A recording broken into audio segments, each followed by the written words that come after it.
सभी विद्यार्थियों को नमस्कार। स्वागत है आप सबका आपके अपने परिवार श्री वितारके में। आज की परिचर्चा हम जो करेंगे वो भारतीय संविधान के जो 22 भाग है उसके बारे में परिचर्चा करेंगे, संक्षिप्त में करेंगे। विस्तृत चर्चा तो बाद में हम करेंगे जब आपको संविधान, भारत का संविधान जो राज्य व्यवस्था जो हम पढ़ाएंगे विस्तृत में तब करेंगे। किसी देश का जो संविधान है वो बहुत महत्वपूर्ण होता है। उसकी जो भूमिका होती है शासन प्रशासन चलाने में बहुत ही महत्वपूर्ण भूमिका होती है। किसी देश का जो शासन प्रशासन चलता है संविधान के अनुसार चलता है। संविधान जो है सबको बराबर का हक देता है, पढ़ने का, रहने का, लिखने का, घूमने टहलने का, जो भी है सबको बराबर अधिकार देता है। तो हम संक्षिप्त में जो है आपको संविधान के जो 22 भाग हैं उसको हम आज आपको बताएंगे, लिखा देंगे। हाँ, और संविधान से कैसे क्वेश्चन पूछे जाते हैं, किस टाइप के क्वेश्चन कैसे फंसा के पूछे जाते हैं, वो मैं आपको जो है पढ़ाने के बाद जो है जब अंत में होगा बता दूंगा। तो आप मेरे साथ इस पर चर्चा में जुड़े रहिए और देखिए। और एक चीज और मैं बता दूं, जो भारत सॉरी विश्व में जो है सबसे पहले लिखित संविधान जो है अमेरिका का संविधान है। वहां सबसे पहले लिखित संविधान बना और उसमें केवल मात्र 7 अनुच्छेद हैं, जो कि दुनिया का सबसे छोटा संविधान है। भारत का जो लिखित संविधान है वो दुनिया का सबसे बड़ा संविधान है। इसमें जो है 395 अनुच्छेद हैं, लेकिन और हो गए हैं। मैं उसको आपको विस्तृत बताऊंगा बाद में। जब संविधान लागू किया गया था उस समय की मैं बात बता रहा हूँ। 395 अनुच्छेद थे। भारतीय संविधान में जो है कुल 22 संविधान है, लेकिन गणना के दृश्य भाग हैं। भारतीय संविधान में 22 भाग है, लेकिन गणना के दृश्य 25 भाग हैं। तो मैं संक्षिप्त में आपको भाग का परिचय करा रहा हूँ। ठीक है, भाग विषय। भाग 1 में जो है संघ और उसका राज्य क्षेत्र, भारत का जो संपूर्ण भारत और उसके जो राज्य हैं 28, उसका वर्णन किया गया है। और दूसरी में नागरिकता है कि नागरिकता भारत की कैसे रहेगी, कैसे ले सकते हैं, कैसे नागरिकता जाएगी। तीसरे में जो मौलिक अधिकार है, भारत के संविधान ने भारत के लोगों को मौलिक अधिकार दिया है, उसके बारे में। चौथा में है राज्य के नीति निदेशक तत्व हैं, जो कि उसके बारे में वर्णन किया गया है। 4 का में मौलिक कर्तव्य हैं, जो कि स्वर्ण सिंह समिति से सिफारिश पे इसको लागू किया गया। रसिया से लिया गया है ये, मतलब रूस से इसको लिया गया है। और इसमें जो है जिस समय इसको लागू किया गया था उस समय 10 मूल कर्तव्य थे, लेकिन वर्तमान समय में जो है 11 मूल कर्तव्य हैं।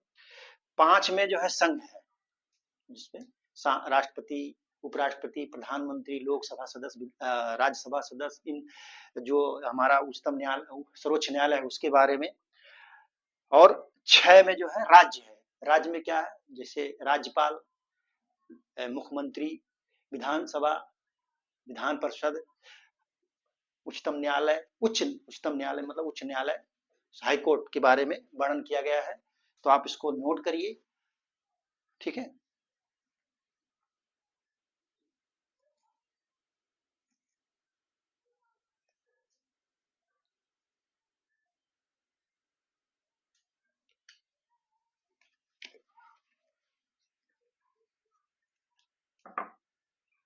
सात जो है, सात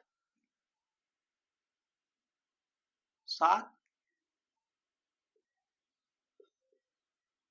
निरसित मतलब इसको निरस्त कर दिया गया है। 8 8 क्या है, 8 है संघ राज्य क्षेत्र। संघ राज्य क्षेत्र, संघ राज्य क्षेत्र मतलब जैसे जो हमारे यहाँ संघ शासित प्रदेश 8 है उनके बारे में वर्णन किया गया है। जम्मू कश्मीर, लद्दाख, चंडीगढ़, दिल्ली, दादर नगर हवेली, दमन दीव, चंडीगढ़, चंडीगढ़ तो है, उसका लक्षद्वीप, और जो है पुदुचेरी और अंडमान निकोबार द्वीप समूह। 9 में क्या है, पंचायत है।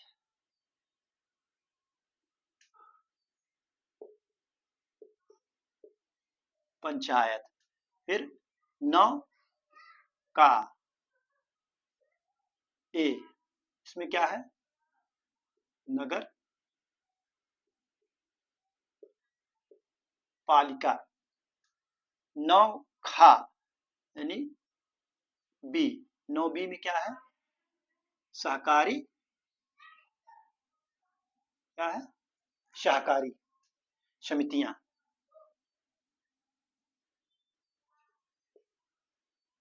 ठीक है, आप लोग इसको नोट कर लीजिए। और जो है 9 ही बहुत, ये तीनों बहुत ही महत्वपूर्ण है, अक्सर क्वेश्चन पूछा जाता है। नोट कर लीजिए आप लोग।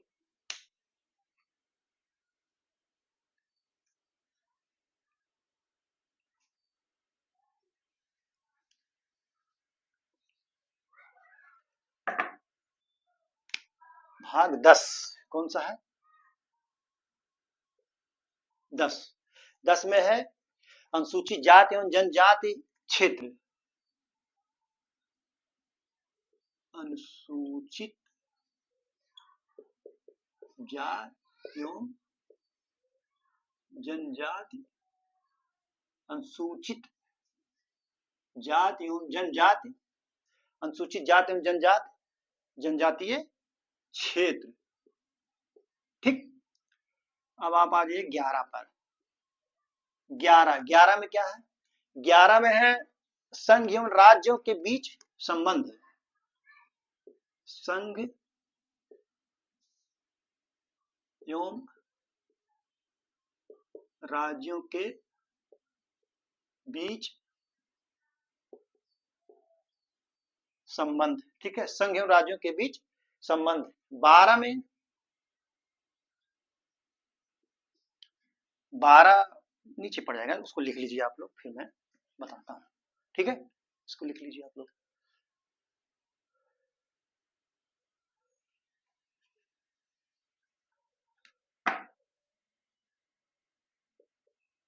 भाग 12। भाग 12 में वित्त क्या है? वित्त, वित्त संपत्ति, वित्त संपत्ति, संविदाएं और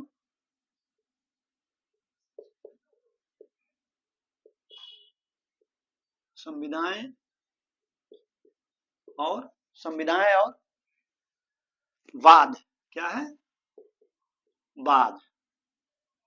13 13 13 13 में क्या है? 13 में है भारत के राज्य क्षेत्र के भीतर, भारत के राज्य क्षेत्र के भीतर। कहा? भारत के राज्य क्षेत्र के भीतर, भारत के राज्य क्षेत्र के भीतर व्यापार, वाणिज्य और समागम। क्या? व्यापार, वाणिज्य और समागम। मतलब 13 में बड़ा है कि आप भारत के क्षेत्र में कहीं भी व्यापार कर सकते हैं, वाणिज्य कर सकते हैं, किसी चाहे संघ हो चाहे राज्य में टहल घूम सकते हैं। ठीक है, नोट कर लीजिए।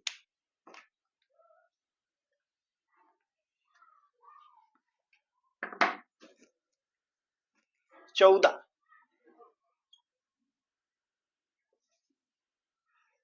14 में है संघ एवं राज्य के अधीन सेवाएं।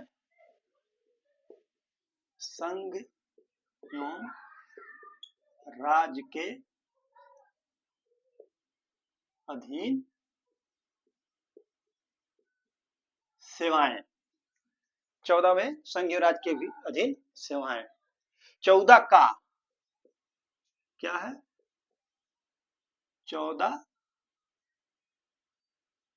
का अधिकरण। क्या है? अधिकरण। ठीक है। 15 बहुत ही महत्वपूर्ण है। 15 जो है बहुत ही महत्वपूर्ण है। निर्वाचन पूछता है अक्सर, इसमें निर्वाचन आयोग का वर्णन है। 16 में क्या है? कुछ वर्गों के संबंध में विशेष उपबंध। 16 कुछ वर्गों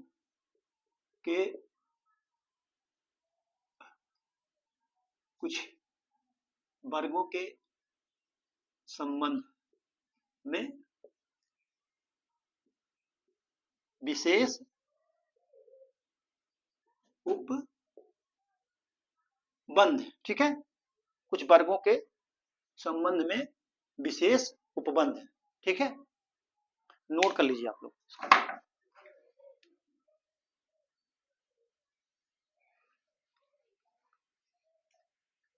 कुछ वर्गों के संबंध विशेष उपबंध कितने हैं? 16 में। 17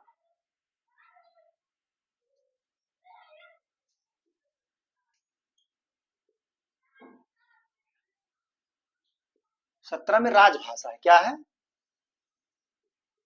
राजभाषा, ठीक है, राजभाषा है। 18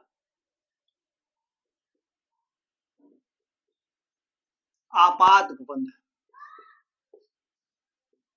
आपात उपबंध, आपात उपबंध के बारे में, आपातकाल के बारे में वर्णन है, ठीक है। 19 19 में क्या है? 19 में जो है प्रकीर्ण है, क्या है? प्रकीर्ण, 19 में प्रकीर्ण है। 20 संविधान संशोधन, अक्सर पूछ लिया जाता है, संविधान संशोधन। 20 में जो 20वें भाग में जो है संविधान का संशोधन के बारे में वर्णन है, जो अक्सर क्वेश्चन पूछा जाता है कि किस भाग में है संविधान संशोधन। नोट कर लीजिए आप लोग।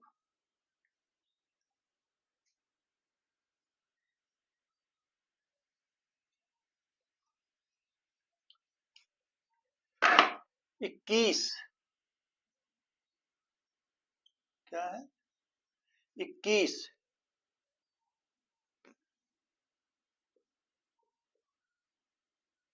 21 में जो है वो है अस्थायी संक्रमणकालीन और अस्थायी संक्रमणकालीन, अस्थायी संक्रमणकालीन, अस्थायी संक्रमणकालीन, अस्थायी संक्रमणकालीन और विशेष उपबंध, और विशेष उपबंध। ये किसमें है? 21 में। अब आप आ जाइए 22 में। कहा? 22 में संक्षिप्त नाम, क्या है? संक्षिप्त नाम, प्रारंभ हिंदी में, प्रारंभ हिंदी में, किसमें? प्रारंभ हिंदी में। प्राधिकृत पाठ और निरसन, प्राधिकृत पाठ और निरसन। तो इस तरीके से मैंने आपको जो है ये नोट कर लीजिए, आपको बता रहा हूं।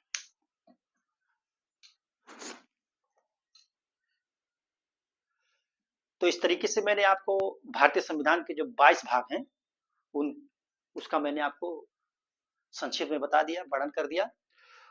और मैं बता दूं आपको कि संविधान में जो क्वेश्चन पूछे जाते हैं, मौलिक अधिकार किस भाग में है, नागरिकता किस भाग में है, जो है पंचायती राज किस भाग में, नगर पालिकाएं किस में है, या स्थानीय निकाय किस भाग में है, निर्वाचन किस भाग में है, संघ और राज्य के बीच अधीन सेवाएं जो है वो किस भाग में है, आपात उपबंध किस भाग में है, संविधान का संशोधन किस भाग में, इस तरीके से क्वेश्चन पूछे जाते हैं। मैचिंग का भी दे दिया जाता है, और उनका क्रमबद्ध दिखा दिया जाता है कि घटते हुए क्रम में पहले कौन पड़ेगा। तो इस तरीके से तमाम क्वेश्चन बनते हैं। तो आज की परिचर्चा यहीं पर समाप्त की जाती है। परिचर्चा में बने रहने के लिए बहुत बहुत धन्यवाद। Thank you so much.